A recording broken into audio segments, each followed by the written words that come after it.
เริ่มเดินเสร็จหลังก่อนเดินเสร็จหลังก่อนพี่น้องระวังดีๆมันสิหลุดนี่เสร็จหลังขาม3โลด2นี่ระวังยากเลยมันสิหลุด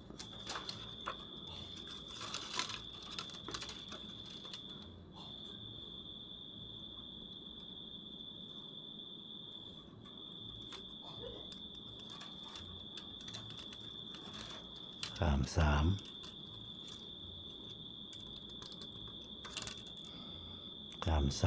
โลด2มาตกอยู่ทางกลางมาตกอยู่เส้นกลาง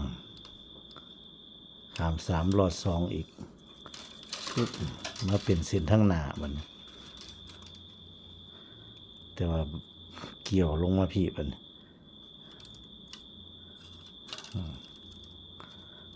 บัดนี้ก็ปล่อยไว้กลับคืนมาเดินเส้นที่2ขาม3โลด2อีกคือเก่าช่วงนี้วางบ่ทันได้มันสิดีดออกวางบ่ทันได้ขาม3โลด2นี่สิมาเข้าไปนี่เส้นหนึ่งเข้าเส้นหนึ่งออก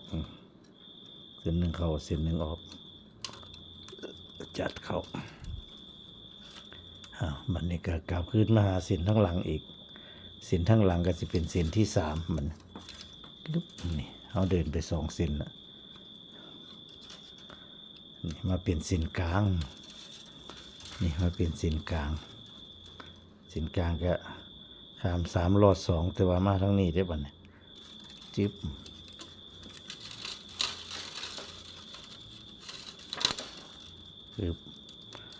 นี่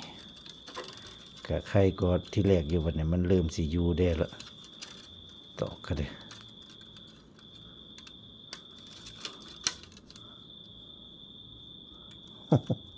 ส่วนมันลงไปลึก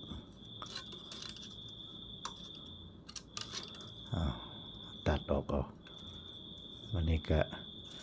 ขาม3โลด2อีก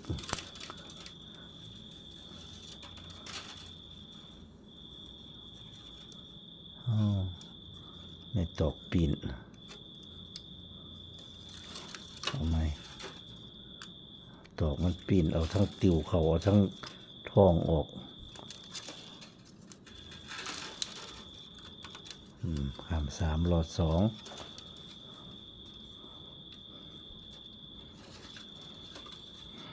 เดินต่ออีกขาม3โลด2มาเป็นทั้งหน้า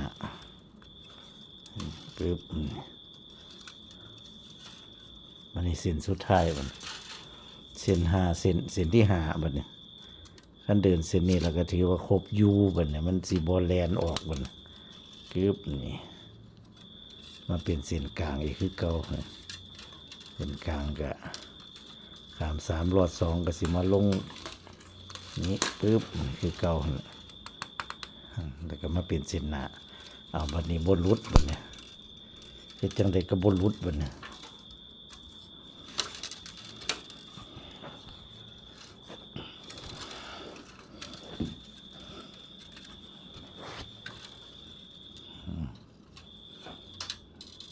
เพราะว่ามันเดินคัดไว้เบิดสุดเสร็จแล้วบนรุดนะครับก็มาเดินอีกคือเสร็จหลังคือเก่าหั่นล่ะคือนี่มาเป็นเส้นกลางก็เดินต่อเส้นเก่าหั่นล่ะก็เดินมาเป็นเส้นกลางแล้วเขาก็เดินต่ออีกขาม3โลด2อีกเป็นเส้นหน้าแล้วก็ปล่อยแวะกลับขึ้นมาเดินเส้นหลังอีกขาม3 1 2 3โลด2ปึ๊บนี่มาเป็นเส้นกลางมาอยู่ตรงกลางวันนี้ก็เดินต่อก็ขาม3โลด2วันนี้สิเดินขึ้นไปอย่างสิบัดคือสิมาค้ำกันอยู่นี่2เส้นหนึ่งออกเส้นหนึ่งเข้า กึบนะพี่น้องผู้ใดเข้ามาใหม่กึบสำหรับผู้เข้ามาใหม่บ่ท่านเคยเห็นแล้วก็เฮ็ดบ่ท่านเป็นสนใจอยากเฮ็ดเป็นก็เบิ่งเอากึบกลับคืนมาเด่นเสร็จหลังกึบให้ว่าสรุปก็คือเดินเส้นหลังแต่ว่าเดินไปเป็นเส้นกลางแล้วก็เดินต่อเดินสองเทียเดินตอกเส้นหลังคือไปเป็นเส้นหน้าแล้วก็ปล่อยไว้แล้วก็กลับขึ้นมาเดินเส้นหลังปอกหาได้พี่น้องปอกหานี่มื้อนี้เป็นย่ามมื้อคืนเด้อพี่น้องเด้อ คลิปนี้เฮ็ดย่ามมื้อคืนยามมื้อเว้นมันบ่ค่อยมีเวลา จี๊บนี่หลานก็กวนเนี่ยแล้วก็ธุระหลายอย่างใส่ยามมื้อคืนให้เบิ่งเลยคือมาเปลี่ยนเส้นกลาง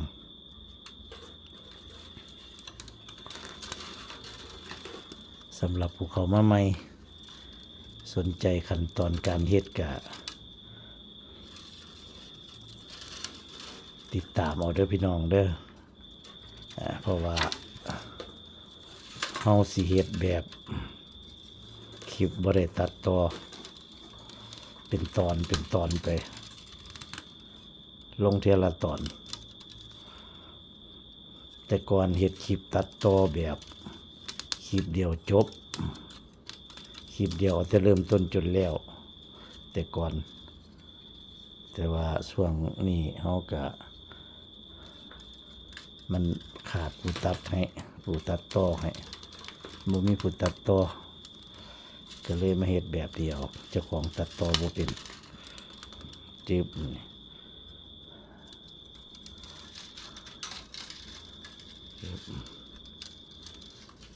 บ่คือคลิปเลี้ยวนี่เฮามาต่อกันได้กึบนั่นอันนี้คือสารปอกหานี่ให้เบิ่งสัดๆกับเดินไปแล้วก็กลับขึ้นมาเดินเสร็จหลังขาม3ลอด2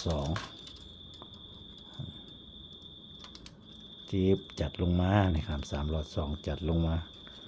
าแล้วนี่ดิมันเลยมาเป็นเส้นนี้อยู่ทั้งกลางมูเนี่ยแล้วก็ขาม3ลอด2อีกต่อหนึ่งอีก9นึงยึบมานี่มันสิลอดลงไปมองเส้นทั้งลุมนี่ออกมาเนี่ยละเส้นนี้ออกมาเส้นนี้ก็เข้าไปกล้วยกันพอดียึบแล้วก็ปล่อย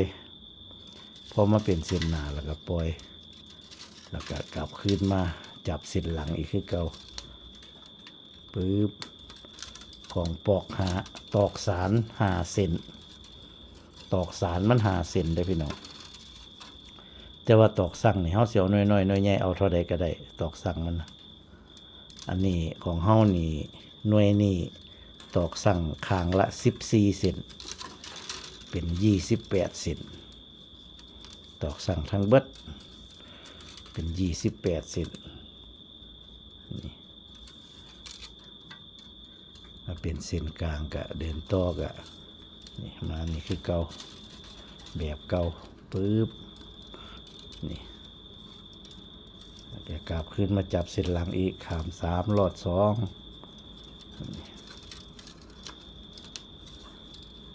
สำหรับไม่ตอกห้องก็จัดไปเรื่อยๆ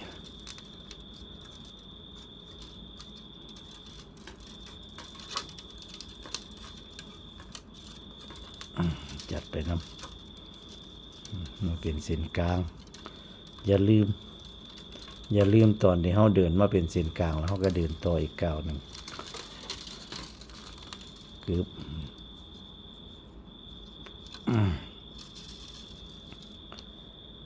เห็นมาแล้วเขาก็มาจัดลงให้มันคุ้งกันกับตอกกระบะเมือดเขานี่กระบะเมือดเป็นไล่ขัดเลยกระบะเมือดตอกสาร2เซนกระบะเมือดไล่ขัดแต่ว่าปอกหานี่ ตอกสารหาเส้นบ่ได้พี่น้องสารไปพร้อมๆกันหาเส้นจึ๊บนี่1 2 3 4 5ที่เฮาเสียบให้เบิ่งหาเส้นมากลับขึ้นมาเดินเส้นหลังปึ๊บมาปึ๊บลงมามันสิมาอยู่เส้นกลางรถเวลาเฮาจัดลงมามันสิมาอยู่เส้นกลางปึ๊บจึ๊บมาเป็นเส้นหน้าเฮาก็ปล่อยไว้ถ้ามาเป็นเส้นหน้าเฮาก็ปล่อยไว้เฮาก็กลับขึ้นมาเดินเส้นหลังอีกปึ๊บเอายุงสิละเดินอยู่แบบนี้ตลอด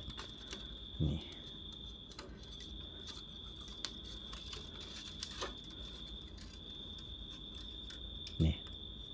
มันออกมากอะมันสิยัดวางกลางกันพอดีนี่3 เซนเส้นนี้มันมาใหม่มันสิมาเป็นเส้นกลางพอดีเฮาก็ขาม3 หลอด 2ก็สิมาลงนี่มาลงหม่องเส้นหนึ่งออกมาเส้นหนึ่งเข้าไปปึ๊บแล้วก็กลับขึ้นมาจับเส้นหลังเดินอีก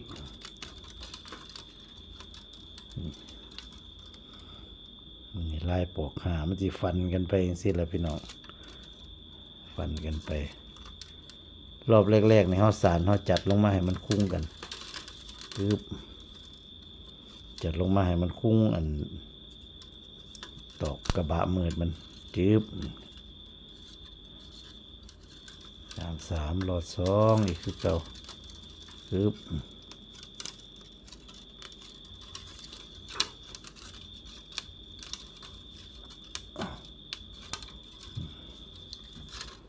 จับขึ้นมาจับเส้นหลังอีกปึ๊บขันมันไปเป็นเส้นหน้าสุดแล้วเราก็ปล่อยไว้ปึ๊บ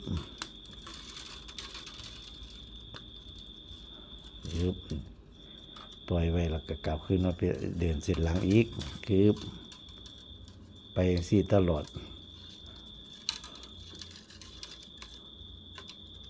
ปึ๊บวันนี้มันเริ่มสิมาจอดกันแล้ววันนี้มาจอดกันกับหมองเขาเริ่มต้นปอกหาแล้วก็เดินไปอีก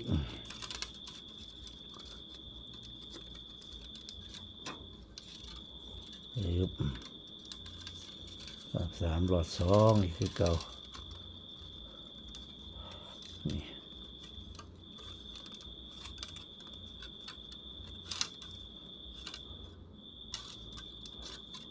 ตอกที่เขาสิได้มันจัดอยู่เลย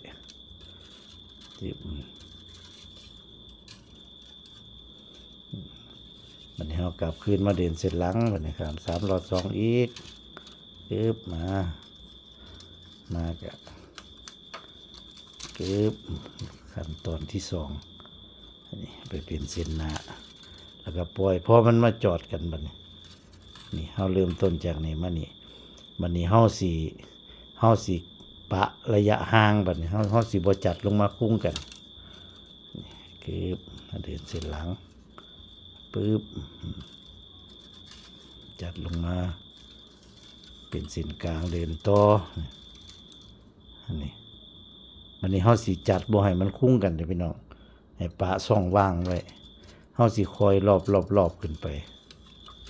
ปึ๊บเฮากะเอาเฮาสิเอาห่างเอาทีก็แล้วแต่เฮาบ่นั้นเวลาเฮาจัดลงมาบางคนเพิ่นก็เอาห่างเป็นตาบักฮอตพุ่นละตาบักกอกพุ่นละแต่ว่าเฮาสิบ่มักเอาห่างเฮาสิเอามักนี่ขนาดนี้วงลีขนาดเป็นตาลีขนาดนี้บ่มักห่างหลายก็บ่เอาแต่ว่าผู้เขาเจ้ามักก็เขาเจ้าก็เอาห่างแล้วแต่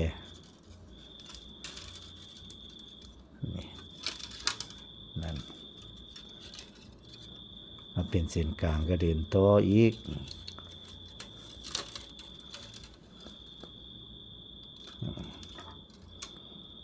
เดินมาให้มันเป็นลีๆซ้ำนี่ละเราก็ขึ้นมาจับเส้นท้ายเดินมาเป็นเส้นกลางเดินมาเป็นเส้นกลางแล้วก็ เดินต่ออีกก้าวหนึ่งอึบนี่รอบไปเรื่อยๆอย่าฝ่าวคมมันส่วงเฮาก่ออันส่วงเฮาเริ่มต้นใหม่ๆนี่เฮาจะฝ่าวคมมันสิเข้าโพดแจมันเฮาพยายามดึงแจนไว้จักหน่อยตอนปักที่แรกก็ตอกสารก็อย่าฝ่าวเอาแข็งหลายตอนเริ่มต้นที่แรกอันเอาแข็งหลายมันสิดึงแจเขาเร็วโพดเอานั่นไว้จักหน่อยเอาตอกอ่อนพอดีไปทั้งอ่อนจักหน่อยคันเอาตอกแข็งเริ่มต้นด้วยตอกแข็งรถนี้มันสิหัดเขาเร็วโพดแต่ว่าคันว่าพื้นเฮามักของทรงแบบเขาเร็วๆนั่นเฮาก็ใส่ตอกแข็งเลย แต่ว่าคันเฮาบ่มักรุ่นเขาเร็วก็เฮาก็ใส่ตอกขนาดนี้ล่ะก็แล้วแต่ผู้มักบางคนเพิ่นเฮ็ดของมันทรงของมันอาจสิบ่คือกันบางคนเฮ็ดก้นใหญ่เฮ็ดก้นใหญ่ๆแล้วเวลาสานนี่ปลุกแจตั้งขึ้นแล้วหุบเขาเลยเฮ็ดก้นใหญ่หุบเข้าไปเลยสิบ่เบ่งออกสิบ่โพงทั้งข้างออกแต่ว่าทรงของเฮานี่มันสิเป็นของทรงปุ้งๆทั้งข้างปุ้งออกเบ่งทั้งกลางเฮ็ดก้นน้อยแล้วแต่ผู้มัก